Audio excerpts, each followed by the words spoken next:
Hello student, आइए हम बात करते हैं डाइपोल मोमेंट की कॉन्सेप्ट क्या होता है। डाइपोल मोमेंट के जो एप्लीकेशन आते हैं वो किस तरीके से पूछे जाते हैं, इन सारी बातों को मैं अपने लेक्चर में आपको समझाता हूँ। और अगर आपको ये लेक्चर आसान लगता हो, समझ में आता हो, तो लेक्चर को वीडियो को ज़रूर प्रमोट करें, ज़रूर सब्सक्राइब करें, क्योंकि आपका प्रमोशन मेरी एनर्जी को बढ़ाता है। ठीक है, तो चलिए हम लोग बिना टाइम वेस्ट किए मैं आपको डाइपोल मोमेंट के पास ले चलता हूँ। तो मैं आपको बताता हूँ कि डाइपोल मोमेंट के जो कॉन्सेप्ट होते हैं वो क्या होते हैं। पहली बात तो जो डाइपोल मोमेंट होता है, डाई मनी होता है दो पोल। डाई मनी क्या, दो, और पोल मनी पॉजिटिव और निगेटिव। ठीक है, तो अगर हम लोग डाइपोल का पूरी बात अगर हम बताएं तो आप जानते हो डाई मनी क्या होता है, टू। और पोल मीन्स अगर हम यहाँ बात करें तो होता है कि यहाँ पर पॉजिटिव पोल एंड यहाँ पे निगेटिव पोल होता है। ठीक है, अच्छा, ये इस काम का मतलब क्या, डाइपोल मोमेंट करता क्या है। तो डाइपोल मोमेंट जो होता है वो बॉन्ड की पोलैरिटी को बताता है कि बॉन्ड जो भी आपके पास है वो बॉन्ड पोलर होगा या वो बॉन्ड नॉन पोलर होगा। ठीक है, वो बॉन्ड आपका पोलर होगा या जो बॉन्ड है वो क्या होगा, नॉन पोलर होगा। ठीक है, वो डाइपोल मोमेंट से पता लगाया जाता है। तो इसी के बारे में आपको मैं बताता हूँ। पोलर का मतलब होता है कि अगर एक पर पॉजिटिव चार्ज आ जाए और एक पर क्या आ जाए, निगेटिव चार्ज आ जाए। और नॉन पोलर का मतलब होता है कि उस पे पॉजिटिव निगेटिव चार्ज ना दिखाई देता हो, तो वो आपका जो होगा नॉन पोलर कहा जाएगा। अब मैं आपको आगे की बातों को ले चलता हूँ, बताता हूँ। तो सबसे पहली और इम्पॉर्टेंट बात मैं बताता हूँ कि जो पोलैरिटी ऑफ बॉन्ड होता है बेटा, आप कह सकते हो कि the polarity of bond will depend upon the electronegativity difference. This is the main point which will be describe the dipole moment. ठीक है, तो पोलैरिटी बॉन्ड की जो होती है वो इलेक्ट्रोनेगेटिविटी डिफरेंस पे डिपेंड करती है। दो एटम के बीच में इलेक्ट्रोनेगेटिविटी का डिफरेंस क्या है वो इस बात पे फोकस करता है। लेकिन ये एक बात ध्यान दीजिएगा और कि जो पोलैरिटी मॉलिक्यूल की होती है, यहाँ पे मैं आपको एकदम नई चीज़ बताने वाला हूँ। बच्चे इस बात पे ध्यान नहीं देते हैं, तो ध्यान दीजिएगा कि जो पोलैरिटी मॉलिक्यूल की होती है बेटा, वो डिपेंड किस पे करती है, इस बात को समझो। Polarity of molecule depend upon dipole moment. जो मॉलिक्यूल की पोलैरिटी होती है वो डाइपोल मोमेंट से बताया जाता है। ठीक है, ये बात ध्यान दीजिएगा, मैं मॉलिक्यूल की बात कर रहा हूँ, मॉलिक्यूल की पोलैरिटी की बात कर रहा हूँ, तो वो किस पे डिपेंड करेगा, मॉलिक्यूल की पोलैरिटी डाइपोल मोमेंट पे डिपेंड करेगा। लेकिन अगर हम बॉन्ड की पोलैरिटी की बात करें, जो बॉन्ड की पोलैरिटी होती है उसकी अगर हम लोग बात करें बेटा, तो जो बॉन्ड की पोलैरिटी होती है वो इलेक्ट्रोनेगेटिविटी डिफरेंस पे डिपेंड करता है। वो किस पे डिपेंड करता है, जिनके बीच में बॉन्ड है उनके बीच में इलेक्ट्रोनेगेटिविटी का क्या डिफरेंस है, उस पे ये डिपेंड करता है। ठीक है, तो ये बात और मैं आपको ले चलता हूँ, बताता हूँ कि इस बात को अपने दिमाग में ज़रूर बैठा लीजिए कि जब मॉलिक्यूल की पोलैरिटी आपको देखनी हो, याद रखना बेटा, जब आपको मॉलिक्यूल की पोलैरिटी देखनी हो तो आप क्या बात करोगे, वहाँ पे डाइपोल मोमेंट चेक करोगे। क्या करोगे, डाइपोल मोमेंट चेक करोगे।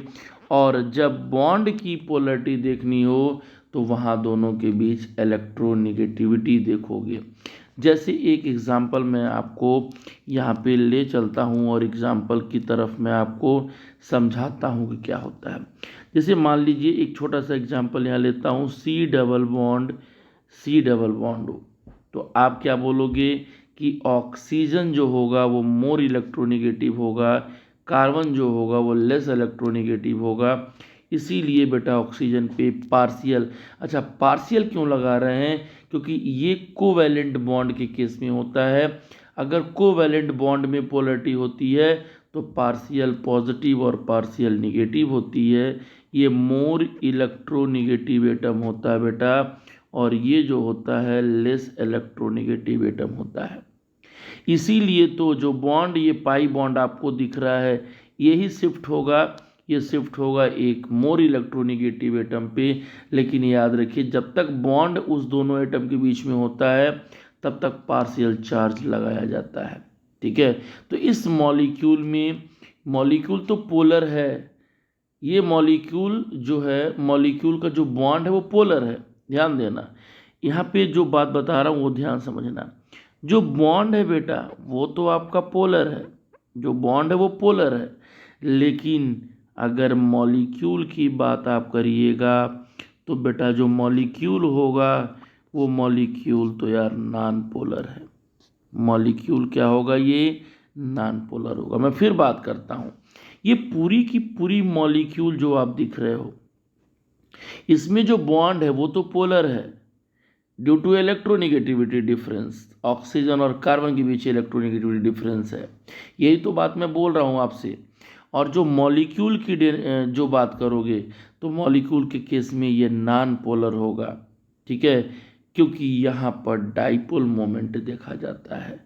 ठीक है, तो इसी चीज़ को मैं ऊपर की जो लाइन आपको मैंने समझाया है उसी लाइन को एग्जाम्पल से मैंने समझा दिया। ठीक है, अब डाइपोल मोमेंट एक्चुअली होता क्या है, इस बात को देखो।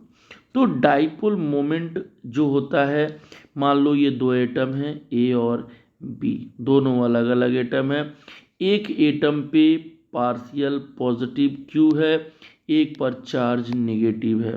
ठीक है, और इन दोनों के बीच में जो डिस्टेंस है बेटा वो डी है। तो कहा जाता है क्या कि dipole moment is the product of, dipole moment is the product of charge and internuclear distance. ये क्या होगा? Dipole moment is the charge of, product of the charge and internuclear distance. एक बात समझ लीजिए, ये बॉन्ड के मोमेंट को ये बताता है आपको। तो जो डाइपोल मोमेंट होगा वो, उसका अगर यूनिट की बात करो तो यूनिट आपका क्या होगा? ये होगा डी बाई इसका यूनिट होता है, डी बाई इसका यूनिट होता है। एक बात और मैं बता दूं आपको कि जो एक डी बाई होता है, 1 डी बाई, वो 10⁻⁻18 इलेक्ट्रोस्टैटिक यूनिट इनटू सेंटीमीटर होता है। ठीक है, तो लेकिन 1 डी बाई की जो वैल्यू होगा वो 3.3 इंटू 10⁻⁻30 है ना, कूलम इंटू मीटर हो जाता है। ठीक है, तो यहाँ पे देखो ये मैग्नीट्यूड भी बताता है और डायरेक्शन को भी बताता है। ये डायरेक्शन, मोमेंट बॉन्ड का किस डायरेक्शन में होना चाहिए वो उसको बताता है। ठीक है, तो एक चीज़ और मैं आपको बताता हूँ कि जो डाइपोल मोमेंट होता है बेटा वो आपका एक वेक्टर क्वांटिटी होता है, और आप जानते हो कि वेक्टर क्वांटिटी का मीनिंग क्या होता है, ये बात आपको पता है। ठीक है, मतलब क्या हुआ? Its direction is from positive charge to negative charge. Vector मतलब क्या होता है? डायरेक्शन को बताता है।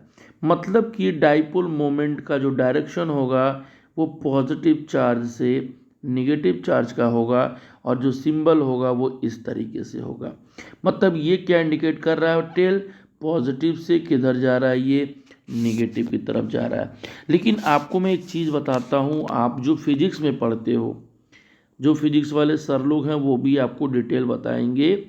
जो फिजिक्स में पढ़ते हो आई थिंक वहाँ पे जो मोमेंट होता है वहाँ पे आपका पॉजिटिव से नेगेटिव की तरफ होता है। ठीक है, ये ध्यान देना। लेकिन कहा जाता है कि जो अपने विषय में जो मैं आपको पढ़ा रहा हूँ वहाँ पे जो लोग बोलते हैं तो कहते हैं कि वो नेगेटिव से पॉजिटिव की तरफ जाता है। तो लेकिन देखो यहाँ पे हम लोग जो बात करते हैं वो हमेशा पॉजिटिव से निगेटिव चार्ज की तरफ बात करते हैं, पॉजिटिव से निगेटिव की तरफ हम लोग बात करते हैं। यानी लेस इलेक्ट्रोनेगेटिव एटम से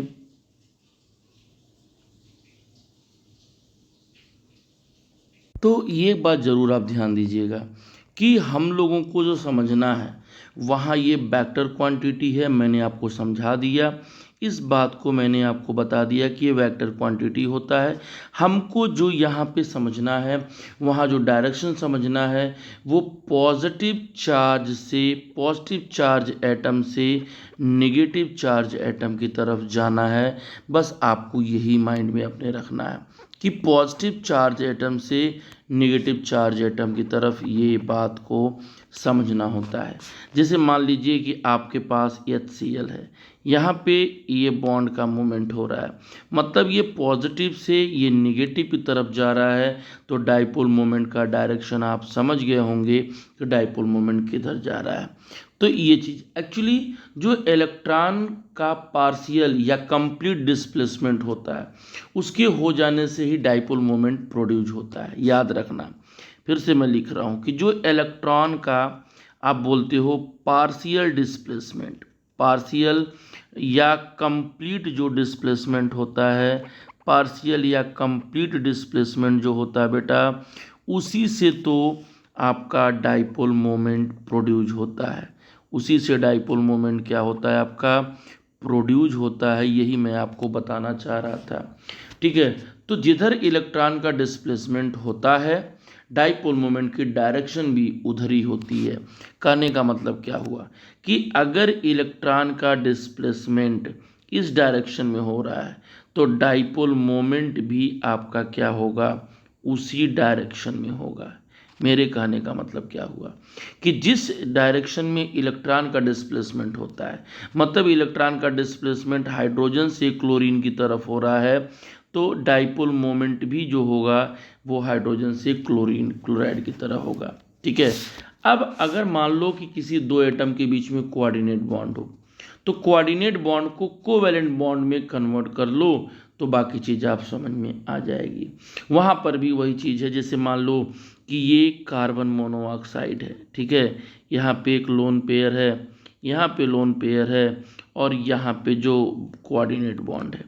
तो अगर इस कोऑर्डिनेट बॉन्ड को हम कोवैलेंट बॉन्ड में कन्वर्ट कर दें, मतलब क्या कर दें कि ट्रिपल बॉन्ड O कर दें, ये पॉजिटिव कर दें, ये निगेटिव कर दें, तो हम क्या बोलेंगे कि यहाँ पे इसका डाइपोल मोमेंट होना है।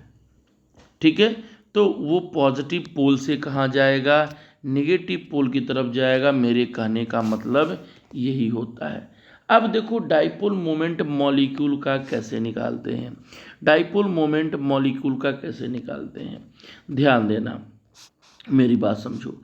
अगर दो डाइपोल मोमेंट का डायरेक्शन, पहला केस, दो डाइपोल मोमेंट का डायरेक्शन ये μ1 है और यहाँ पर ये μ2 दे रहा है, दोनों का डायरेक्शन सेम है, तो जो म्यू रिजल्ट आएगा वो 2μ1 के बराबर हो जाएगा।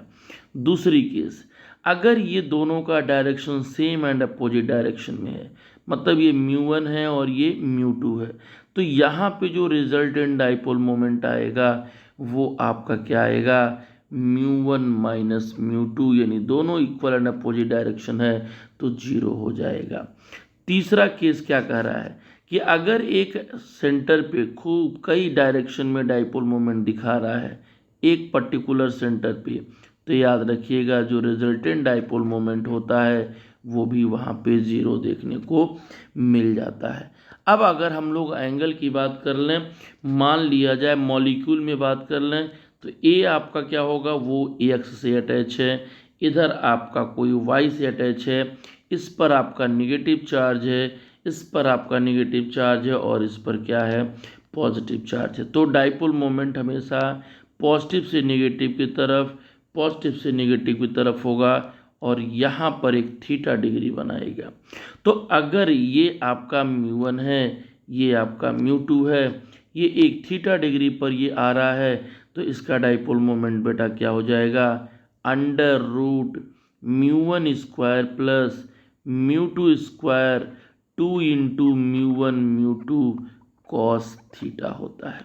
ठीक है, और आपको पता है कि थीटा ये जो वैल्यू होता है ये मॉलिक्यूल की वेक्टर क्वांटिटी को रिप्रेजेंट करता है।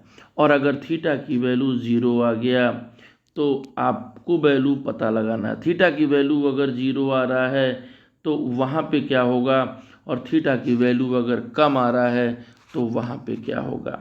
ठीक है, तो अगर मान लो थीटा की वैल्यू 0 है तो कहोगे कास थीटा, यानी कास 0 की जो वैल्यू आएगी वो 1 आएगी, और यहाँ mu is equal to mu 1 plus जो म्यू 2 आएगा वो आपका मैक्सिमम आ जाएगा।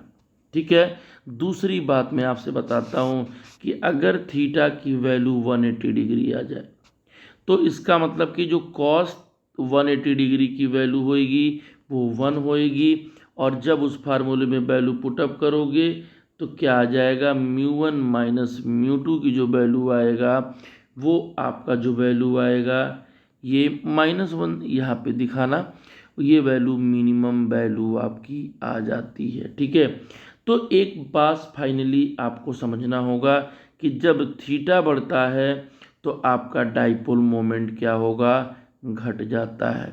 ये ध्यान देना, मतलब थीटा जो होगा वो डाइपोल मोमेंट के जो होगा, ये थीटा जो डाइपोल मोमेंट के इन्वर्सली प्रोपोर्शनल होता है। यानी थीटा अगर कम मिल रहा है तो वहाँ डाइपोल मोमेंट ज़्यादा मिलेगा, थीटा अगर ज़्यादा मिल रहा है तो डाइपोल मोमेंट आपको वहाँ देखने को कम मिल जाएगा। ठीक है, अब देखो, अगर central atom does not have any lone pair, अगर मान लो सेंट्रल एटम के पास कोई लोन पेयर नहीं है, all the terminal atom are same, the molecule will be non polar. फिर से समझिए, central atom having no lone pair electron. दूसरी बात, जो सराउंडिंग एटम है वो सारे क्या हैं, सेम हैं। तो जब सेंट्रल एटम के पास कोई लोन पेयर ना हो, उसके चारों तरफ रहने वाले एटम सेम हैं, जैसे मान लो ये B2 टाइप का आपने लिया, ए पर कोई लोन पेयर नहीं है, तो ये बात जरूर ध्यान दीजिएगा कि इसका जो डाइपोल मोमेंट होगा वो आपका क्या होगा, 0 हो जाएगा।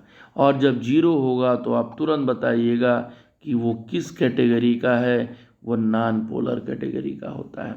जैसे सबसे मेन बात आपसे एग्जाम्पल पूछता है, आप CO2 की बात कर लो, सी सेंट्रल एटम है, कोई लोन पेयर नहीं है, आप देख लो डबल बॉन्ड है, इधर भी डबल बॉन्ड है, ये इधर मूवमेंट करेगा इधर मूवमेंट करेगा, ये लीनियर है, 0 हो जाएगा।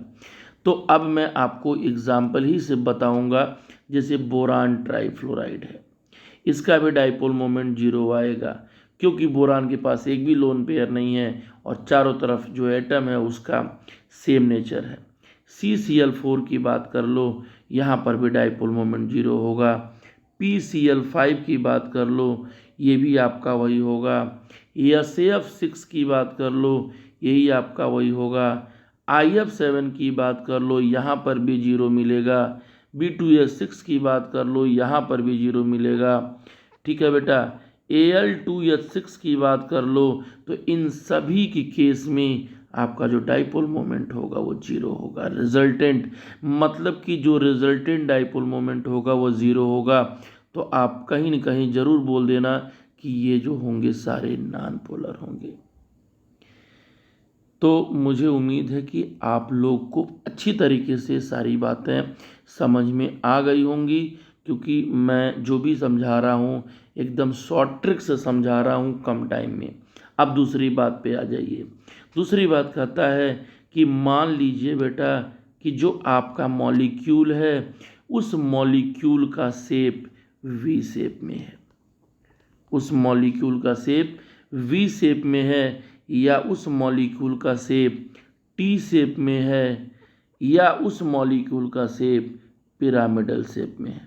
देखो ध्यान से, तो वो उनका डाइपोल मोमेंट कभी भी 0 नहीं होगा, और अब बोलोगे कि वो क्या होंगे, पोलर हो जाएंगे।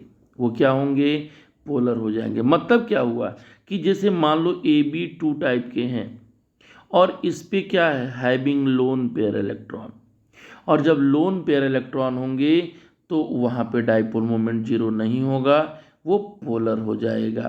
तो चलिए एग्जाम्पल की बातें चलते हैं। जैसे H2O है, H2O का अगर डायग्राम की तरफ ले चलोगे तो आपका डायग्राम ये है, यहाँ लोन पेयर है, यहाँ लोन पेयर है, तो डाइपोल मोमेंट जीरो नहीं हो सकता। इसका मतलब ये आपका पोलर हो जाएगा। ये क्या हो जाएगा? पोलर हो जाएगा। इसी तरीके से O3 की भी बात करो, ये भी बहुत अच्छी बात बता रहा हूँ मैं आपको, ये भी जीरो नहीं होगा, ये भी पोलर हो जाएगा। H2S की बात मैं बता रहा हूँ, यहाँ पर भी आपके सल्फर के पास दो लोन पेयर है, तो यहाँ पर भी ये जीरो नहीं होने वाला है। ASAF2 में भी देखो, ये भी वही हाल है। NH3 में देखो, ये भी वही चीज़ है। PCl3 में देखो, ये भी वही मिलेगा। ClF3 में देखो, ये भी वही मिलेगा। BrF3 में देखो, तो इन सब के पास लोन पेयर भी है, इसीलिए इनका डाइपोल मोमेंट जीरो नहीं होगा। तो आप बोलोगे ये मॉलिक्यूल क्या होंगे? पोलर हो जाएंगे। तो मुझे उम्मीद है कि आपको ये भी बात अच्छी तरीके से समझ में आ गया होगा। ठीक है, तीसरा केस आपको समझाता हूं कि अगर सेंट्रल एटम के पास ओनली वन लोन पेयर हो, वन लोन पेयर इलेक्ट्रॉन हो, ठीक है, अगर सेंट्रल एटम के पास सिर्फ एक लोन पेयर इलेक्ट्रॉन हो, तो वहां पे याद रखना कि जो मॉलिक्यूल होगा बेटा, वो मॉलिक्यूल पोलर होगा, वो मॉलिक्यूल पोलर होगा, क्योंकि लोन पेयर का डाइपोल मोमेंट को लोन पेयर का डाइपोल मोमेंट ही कैंसिल करता है। इस बात को आप कहीं नोट कर लीजिए कि जो लोन पेयर का डाइपोल मोमेंट होता है, वो लोन पेयर ही उसके डाइपोल मोमेंट को कैंसिल करता है, उसके डाइपोल मोमेंट को क्या करता है? कैंसिल करता है। ये बात भी आपके लिए बड़ा बारूद बात मैं बता रहा हूँ, बहुत ठोस बात बता रहा हूँ, ध्यान दीजिएगा। ठीक है, जैसे मान लो बेटा ये HCF6 है, ठीक है, इसके बाद क्या है? ASAF4 है, यहाँ क्या है? TeCl4 है, यहाँ पे क्या है? PH3 है, ये क्या है बेटा? ANF3 है, ASAF2 है। इनका कभी भी डाइपोल मोमेंट जीरो नहीं हो सकता है। तो ये भी आपका डाइपोल मोमेंट का कॉन्सेप्ट रहा। अब मैं आपको ले चलता हूँ कुछ एग्जाम्पल की तरफ, तो आप समझिए। यहाँ पर दूसरी चीज़ देखो, ROR है, मैं एग्जाम्पल की तरफ ले चलता हूँ। ROR है, यहाँ लोन पेयर है, सिंपल सी बात है। जब लोन पेयर होगा, मैंने आपको टेक्निक समझाया था कि लोन पेयर अगर होता है तो डाइपोल मोमेंट जीरो नहीं होता है। लेकिन ऑर्गेनिक कंपाउंड है, ऑर्गेनिक कंपाउंड में इस बॉन्ड की पोलरिटी होगी बेटा, इस बॉन्ड की पोलरिटी होगी, लेकिन मॉलिक्यूल की पोलरिटी नहीं होगी। मेरी बात समझ में आ रहा है? इसी तरीके से H2O2 की बात करता हूँ आपसे, H2O2 की बात करता हूँ। अगर H2O2 की स्ट्रक्चर बनाया जाए तो आप जानते हो ओपन बुक लाइक स्ट्रक्चर होता है, तो इस तरीके से इसका स्ट्रक्चर देखने को मिलेगा। ठीक है, तो H2O2 जो होगा वो हाफ ओपन बुक लाइक होता है। ये पोलर भी कुछ होता है, यहाँ नॉन पोलर भी कुछ होता है। अगर हम इस बॉन्ड की बात करें तो ये क्या होगा? पोलर होगा। अगर हम इस O बॉन्ड की बात करें यहाँ पर, तो ये क्या होगा? ये आपका नॉन पोलर होगा। ठीक है, तो सिंगल बॉन्ड देखकर हम रोटेशन का सोचना भी नहीं यहाँ, क्योंकि यहाँ सिंगल बॉन्ड में भी रोटेशन रेस्ट्रिक्टेड होता है। अब इनकी तरह यहाँ ऐसा नहीं कि रोटेशन कर दोगे, ये नहीं रोटेशन कर पाओगे। दो तरह का बॉन्ड मैंने बताया, जो OH बॉन्ड है वो पोलर है, जो OO बॉन्ड है वो नॉन पोलर होता है, वो आपस में इक्वली डिस्ट्रीब्यूट होता है। तो याद रखना कि जो आपको मैंने ये बताया है, H2O2 मैंने बताया, सेम उसी तरीके से O2F2 का भी होता है, H2F2 का भी होता है, और H2Cl2 का भी होता है।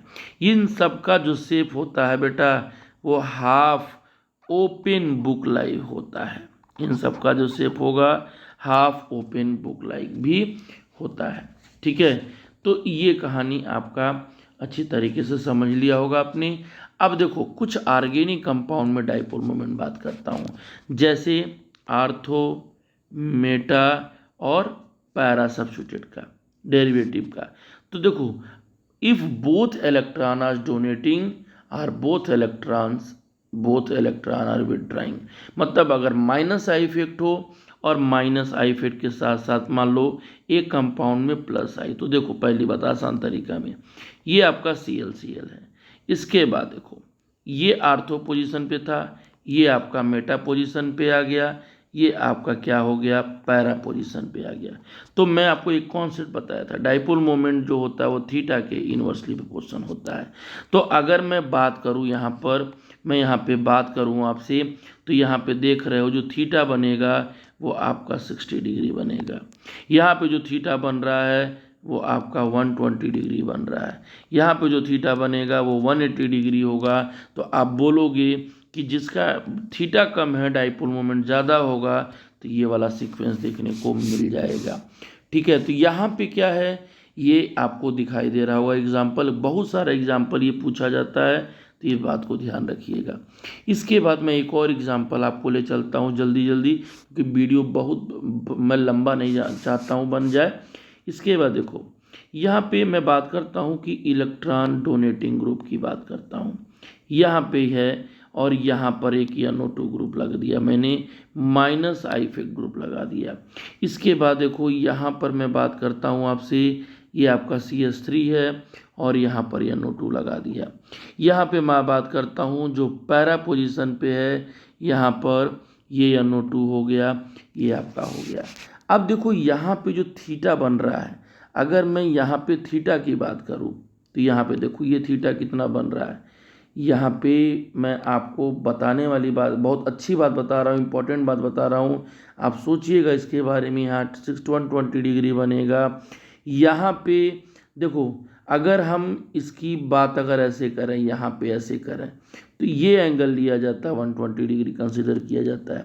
अगर तुम यहाँ पे बात करोगे, एक इलेक्ट्रॉन को देने वाला ग्रुप है और एक इलेक्ट्रॉन को क्या करने वाला है, लेने वाला ग्रुप है। तो ऐसे केस में मान लो अगर हम इसको आगे बढ़ाते हैं, ठीक है, इसको इधर बढ़ाते हैं, तो यहाँ देखो यहाँ पे जो एंगल बन रहा है वो 60 डिग्री बन रहा है। इस वाले एंगल की मैं बात कर रहा हूँ, यहाँ पे जो एरो दिखा रहा हूँ। और यहाँ पे आप देख लीजिएगा कि जिस एंगल पे ये इलेक्ट्रॉन दे रहा है उसी एंगल से खींच रहा है, तो यहाँ पे आपको जो एंगल बनेगा वो 0 डिग्री बनेगा। तो ये ध्यान जरूर दिए, बहुत एक्सेप्शनल चीज़ है मैं आपको बता रहा हूँ। थीटा कम होगा, डाइपोल मोमेंट ज़्यादा होगा, ये तो पुरानी बात हो गई।